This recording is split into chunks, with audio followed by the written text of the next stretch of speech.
नमस्ते आदाब, मैं हूं अर्शिता और आप देख रहे हैं मैटिनी शो। मैटिनी शो में हमारे आज के सेगमेंट का नाम है बॉलीवुड किस्से। इसमें हम सुनाते हैं किस्से और कहानियां फिल्मों और फिल्म वालों की। जब दिलवाले दुल्हनिया ले जाएंगे बन रही थी तो करण जौहर उस फिल्म पर असिस्टेंट के तौर पर काम कर रहे थे, क्योंकि इस फिल्म को उनके दोस्त आदित्य चोपड़ा डायरेक्ट कर रहे थे।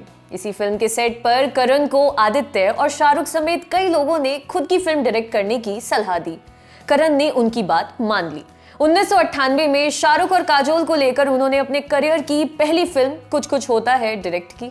ये फिल्म ब्लॉकबस्टर साबित हुई। करण का कॉन्फिडेंस मानो 2 बिलांग ऊपर चढ़ गया। इसके बाद करण ने तय किया कि वो अपने करियर की दूसरी फिल्म बनाएंगे। वो एक फैमिली फिल्म बनाना चाहते थे, एक ऐसी कहानी जो 2 जनरेशंस के बीच घटे, मगर उनके पास कोई ओरिजिनल आइडिया नहीं था।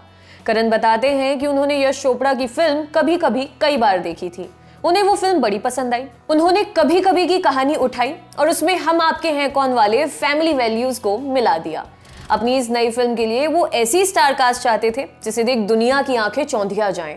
लेविश सेट, महंगे कपड़ों में सजे एक्टर्स, एग्जॉटिक लोकेशंस और गैर जरूरी चीजों पर बहाया गया बेइंतहा पैसा। करण जौहर की दूसरी फिल्म इन्हीं चीजों के बारे में थी। इस फिल्म का नाम था कभी खुशी कभी गम, जिसे बनाने के लिए साल 2001 में 40 करोड़ रुपए की मोटी रकम खर्च की गई थी। ये अपने समय की सबसे महंगी फिल्मों में से एक थी और उन चुनिंदा फिल्मों में से भी जिनकी मेकिंग पर रियल टाइम में किताब लिखी जा रही थी। आज हम 14 दिसंबर 2001 को रिलीज हुई फिल्म कभी खुशी कभी गम की इसी मेकिंग के बारे में बात करेंगे। हम बात करेंगे शूटिंग करने के बाद वहीदा रहमान को क्यों छोड़नी पड़ी करण जौहर की कभी खुशी कभी गम। जब करण जौहर अपनी ही फिल्म के सेट पर गिरकर बेहोश हो गए।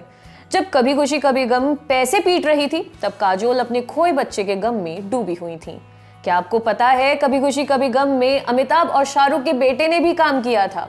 आखिर क्यों आमिर खान कभी खुशी कभी गम का प्रीमियर बीच में ही छोड़कर निकल गए थे?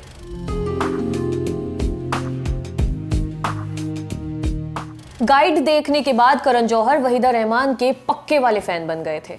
वो अपने करियर में उनके साथ काम करना चाहते थे। वो मौका आया कभी खुशी कभी गम में। करण अपने पिता यश जौहर के साथ वहीदा जी के घर पहुंचे। उनसे अपनी फिल्म में काम करने की गुजारिश की। बिना कोई सवाल किए वहीदा जी ये फिल्म करने के लिए तैयार हो गई।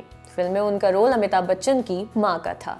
त्रिशूल और नमक हलाल के बाद अमिताभ और वहीदा रहमान की माँ बेटे वाली जोड़ी लौट रही थी। सब लोग बड़े ही एक्साइटेड थे। वहीदा रहमान ने करण की फिल्म की शूटिंग शुरू कर दी। पहला सीन जो वहीदा जी शूट कर रही थी वो आरती वाला सीक्वेंस था, जब जया बच्चन आरती की थाल लेकर घूमती हैं और उन्हें शाहरुख के आने का आभास होता है। मगर इसी दौरान वहीदा रहमान के पति शशि रेखी, जिन्हें दुनिया एक्टर कमलजीत के तौर पर जानती थी, उनकी डेथ हो गई। वहीदा और कमलजीत ने 1964 में आई फिल्म शगुन में साथ काम किया था। इसके 10 साल बाद यानी कि 1974 में दोनों ने शादी कर ली। इस वजह से वहीदा रहमान को कभी खुशी कभी गम से अलग होना पड़ा। इसके बाद वहीदा रहमान वाले रोल में अचला सचदेव को कास्ट किया गया। अचला यश चोपड़ा की 1965 में आई फिल्म वक्त से चर्चा में आई थी। करण उन्हें पहले से ही जानते थे, क्योंकि दिलवाले दुल्हनिया ले जाएंगे में अचला ने काजोल की दादी का रोल किया था। इसके अलावा अचला 1978 में आई फिल्म गंगा की सौगंध में अमिताभ बच्चन के साथ भी काम कर चुकी थी।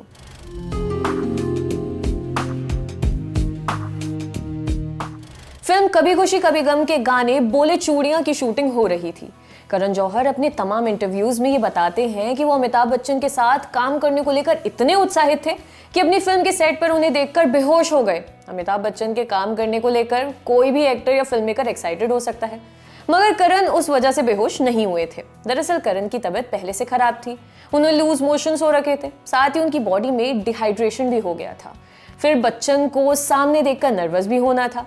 इसी वजह से वो बोले चूड़ियां गाने की शूटिंग के दौरान सेट पर गिरकर बेहोश हो गए थे, मगर उन्होंने अपना काम बंद नहीं किया। होश आते ही वो बेड पर लेटकर वॉकी टॉकी के सहारे टीम के साथ बने रहे। राजीव मसंद को दिए एक ऑडियो इंटरव्यू में शाहरुख खान ने कभी खुशी कभी गम की मेकिंग का एक बड़ा मजेदार किस्सा शेयर किया। शाहरुख बताते हैं कि जिस दिन बोले चूड़ियां गाने की शूटिंग चल रही थी उस दिन अमिताभ उनके पास आए। आते ही उन्होंने कहा, सर जी ये ऋतिक को आप देख रहे हैं कितना रिहर्सल कर रहा है, आपको क्या लगता है हमें भी करना चाहिए? शाहरुख ने जवाब में कहा, करना तो चाहिए क्योंकि ये स्टेप बड़ा मुश्किल है। मगर अमिताभ बच्चन अपनी डांसिंग स्किल्स को लेकर श्योर थे। उन्होंने बड़े प्यार से कहा, हम कितना भी रिहर्स कर लें ऋतिक जैसा तो होगा ही नहीं हमसे।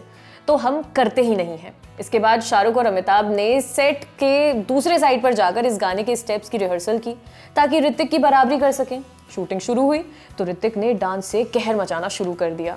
जब आप वो गाना देखेंगे तो आपको रियलाइज होगा कि अमिताभ और शाहरुख तो एक जैसे डांस स्टेप्स कर रहे हैं, वहीं ऋतिक कुछ अलग कर रहे हैं, मगर ऋतिक जो कर रहे हैं वही ओरिजिनल स्टेप्स हैं। अब जब ऋतिक की बात हो ही रही है तो एक और वाकया सुन लीजिए। हुआ ये कि शूटिंग के दौरान ऋतिक ने एक टी शर्ट ट्राई की। वो उनको थोड़ी छोटी हो रही थी, मगर ऋतिक को ये लुक बहुत पसंद आया। इसके बाद उन्होंने फिल्म में पहने जाने वाली अपनी सभी टी शर्ट्स को नीचे से काटकर छोटा कर दिया। ये चीज फिल्म में बड़ी आसानी से नोटिस की जा सकती है।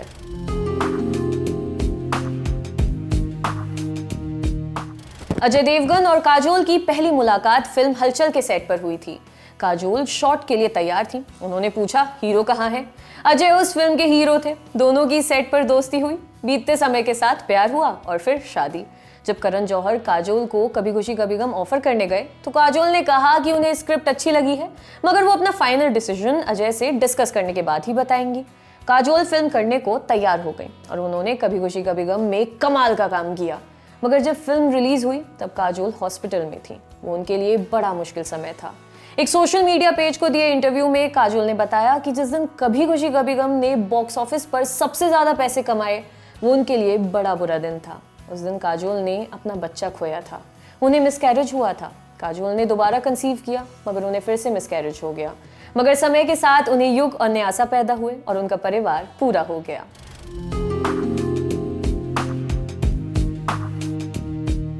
करण जौहर की कभी खुशी कभी गम गेस्ट अपीयरेंस से भरी हुई फिल्म थी।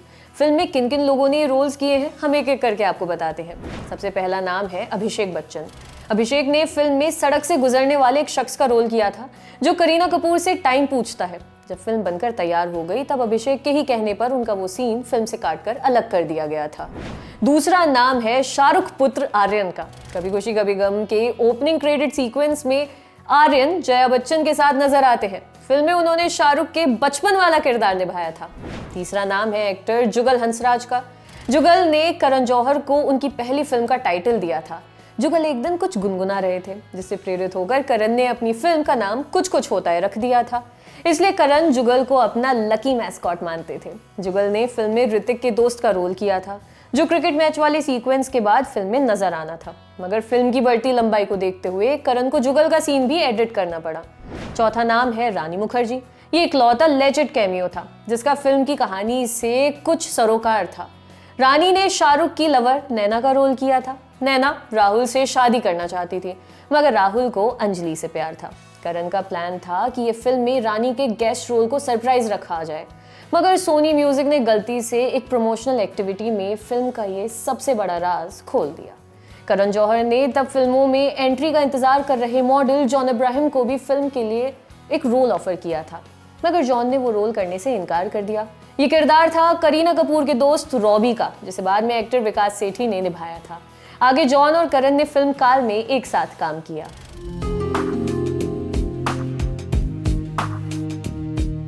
जब कभी खुशी कभी गम बनकर तैयार हुई तब फिल्म इंडस्ट्री के लिए एक प्रीमियर रखा गया। यहाँ इंडस्ट्री के तमाम लोग मौजूद थे। फिल्म थिएटर्स में कैसी चलेगी इस बात का अंदाजा अमूमन इन प्रीमियर्स में लग ही जाता है, मगर कभी खुशी कभी गम के प्रीमियर पर आए लोगों का रिएक्शन बड़ा नेगेटिव था। बहुत सारे लोगों का मानना था कि ये फिल्म डेटेड है, साथ ही 3.5 घंटे की फिल्म थिएटर्स में कौन देखेगा। ऐसा ही माहौल सूरज बड़जात्या की फिल्म हम आपके हैं कौन को लेकर भी बना था, मगर वो फिल्म इन सभी रिएक्शन से परे जाकर सुपर सक्सेसफुल बनी। मगर कभी खुशी कभी गम का गलती से भी पिट जाना करण जौहर के लिए बहुत बड़ा सबब होता, क्योंकि करण ने इस फिल्म पर पानी की तरह पैसा बहाया था। फिल्म के प्रीमियर पर आमिर खान और उनके फिल्म मेकर दोस्त आशुतोष गोवारिकर भी पहुंचे थे। फिल्म शुरू होने के कुछ ही घंटों बाद आमिर थिएटर में बिल्कुल अनइंटरेस्टेड से बैठे हुए थे। वो मौका ढूंढते ही वहां से निकल लिए। वो ऐसा इसलिए करना चाहते थे क्योंकि प्रीमियर पर लोगों से पूछा जाता है कि उन्हें फिल्म कैसी लगी। कोई भी फिल्मी व्यक्ति किसी के प्रीमियर पर जाकर ये नहीं कहना चाहता कि उसकी फिल्म बुरी है। आमिर भी इससे बचना चाहते थे, इसलिए वो वहां से निकल गए। थोड़ी देर बाद आशुतोष गोवारिकर करण को मिले और कहा कि उन्हें ये फिल्म बिल्कुल पसंद नहीं आई। यही रिएक्शन करण के करीबी दोस्तों अयान मुखर्जी और आरती शेट्टी का भी था। करण घबराने लगे थे, मगर रिलीज होने के बाद फिल्म ने टिकट खिड़की पर काफी धमाल मचाया। फिल्म खूब देखी गई, इंडिया से बाहर भी कभी खुशी कभी गम ब्लॉकबस्टर साबित हुई। ये सब देखने के बाद आशुतोष गोवारिकर ने करण जौहर को फोन कर कहा कि फिल्म उन्हें भले ही पसंद नहीं आई हो, पर दर्शक इस फिल्म को खूब प्यार दे रहे हैं। आमिर ने कई सालों बाद करण जौहर के टॉक शो कॉफी विद करण पर माना कि उन्हें कभी खुशी कभी गम बिल्कुल पसंद नहीं आई थी। बीच स्क्रीनिंग से निकलने के लिए उन्होंने करण जौहर से माफी भी मांग ली। मैटिनी शो में आज के एपिसोड में बस इतना ही। कल आपसे फिर मुलाकात होगी नए एपिसोड के साथ। तब तक के लिए बने रहिए हमारे साथ और देखते रहिए द लल्लन टॉप। शुक्रिया।